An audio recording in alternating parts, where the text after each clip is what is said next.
الله مونږ ته خطاب کوي مؤمنینو چې کم مال تاسو ګټئ کم اولاد تاسو له زه در کوم کم مال او دولت تاسو له زه در کوم دا د مو د ذکر نه تاسو غافل نه کی داسې نه وي چې مو د ذکر نه تاسو غفلت کې واچي الله فرمایي چې تاسو د اموال او اولاد انما اموالکم و اولادکم فتنه دا مال او دولت د تاسو د ازمایښت پر الله پاک دی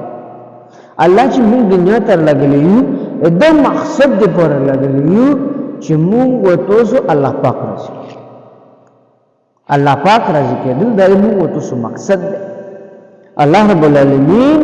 موږ ته کمال وکړی دی د ازمایښت پر الله موږ د امتحان پر پیدا کړو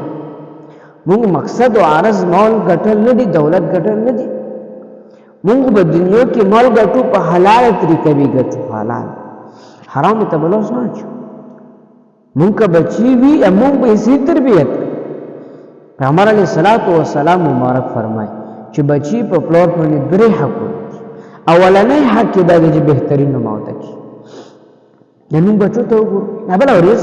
مولا یو کس وګر موت یې څنګه مې وغسته یقینو کا چې په پویدم هم نه چې مو هوریاره شوی دی هغه نو میر تخیل حزران او پلوکای وړي چې نو میر دا وغسته وہ چې صحابه کرامو نه به کیا عبد الله ابن عباس حضرت ابو هريره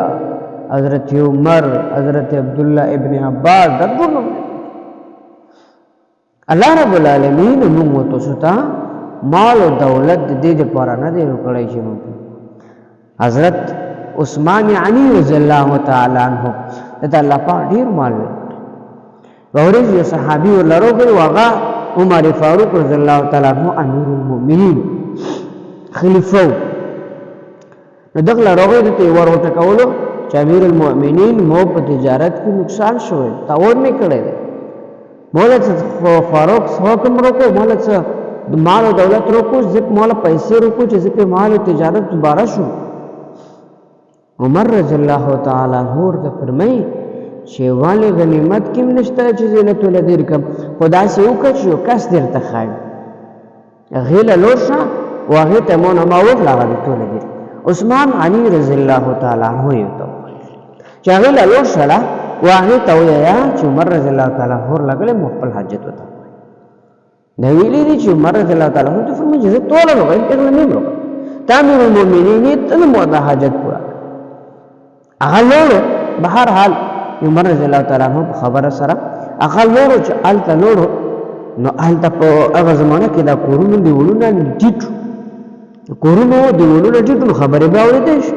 عمر رضی الله تعالی عنہ د خپل بچو سره او د خپل بیبي سره په جګړه باندې کې په جګړه سره چې تاسو شات شو در سره مامکس کاو ځکه چې د اسراف کې روچ دا خبر دا صحابي خبره کوي دا تجارت والا چې دا خپل خپل بچو سره جګړه نو دا مونږ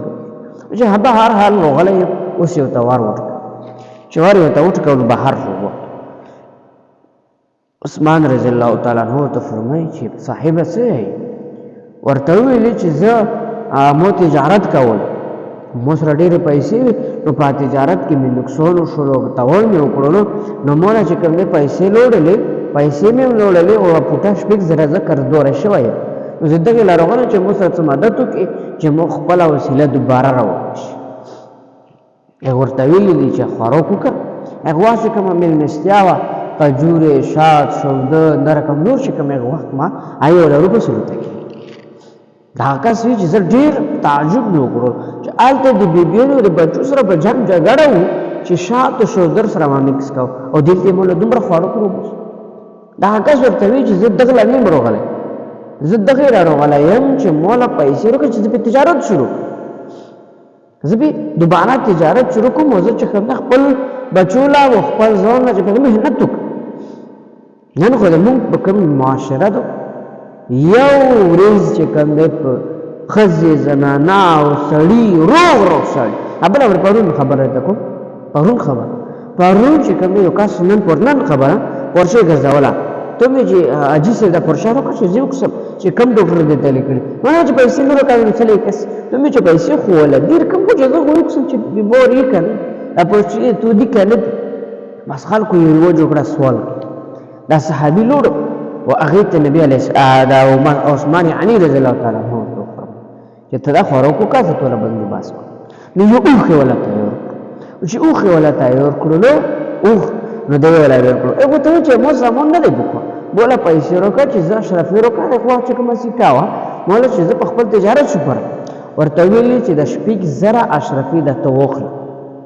د شپږ زره اشرفي د توخه په دې نو تجارت شروع کا د قرض کې ورکا او شپږ زره په د اوخ کې پراتی دي د چوکا دا قرض لري او دوباره تجارت وشو خپل بچو ته فرمای چې ګوره د مال او دولت نه دا یو ازمایش ته کومو دا د مو د پرانه دي توس د پرانه نه مو بچو د پرانه مو بیبي د پرانه دي دا د الله د دین د پرانه دي دا د رسول الله مبارک راول شو دین د پرانه دي نو الله رب العالمین مسلمانانو ته خطاب کوي چې اے مسلمان ازنا چې تو دنیا تلوړې دنیا په خوانه په عزت کې ورشه ته دومره مینا محبت مال او د بچو سره شوش چې زینه ویل شي الله بار بار موږ ته خبره کوي چې تاسو د ذکر د الله نه غافل شئ نن چې کوم نو یو دنیا کور دی پر موږ لکه یو ګوړه روغي یا یو څلور پنځه په ګاک روغي موږ ورته جمع پرېږي موږ ورته لمونځ پرېږي موږ ورته داس پرېږي موږ ورته ذکر پرېږي موږ ورته تلاوت پرېږي حالانکه داسې باندې موږ چې کو خپل دین خپل ذکر خپل عبادت الله ګورځي سوتو بیا وی الله پاک مسلمان او کچې الله دې موږ نه خفه شو هم دغه تجارت هم دغه خبرې د مال او دولت والا نو بچی تربیت تو صحیح کو پیغمبر اسلام فرمایي درې صفات اول نمبر خپل نه موت کوي زبردست د صحابه او دویم نمبر دې صحیح تربیت کوي تربیت ډیر لازم ولا تقتلوا اولادکم من الله الله رب العالمین فرمایي چې تاسو وګي وګي خپل بچی ما وښ تاسو دا ګمان چې ته برزه نه ملوي نه علماء فرمایي چې رزق نه معنا او مقصد دا هم نه چې د صحیح تربیت ورشي دله صحیح اخلاق صحیح تربیت ونشي دم په مرګ دی پرونه په دا باندې خبره کړې وا چې خپل بچی نه پښتنم شو کولای چې توش پاتې توا تورست چې تاسو نوز کړه ته عبادت کړه ته قران نه حدیث دی ویلي کړي ته چې شي کی په ګونډه ورس او دریم نمبر حق نه دی د وده دی چې ته دغه چې کله بلوغ ته ورسی ته ودو الله رب العالمین فرمایي یا ایها الذین اے مؤمنانو اے چې هغه خلکو چې ایمان وړ لا تلهیکم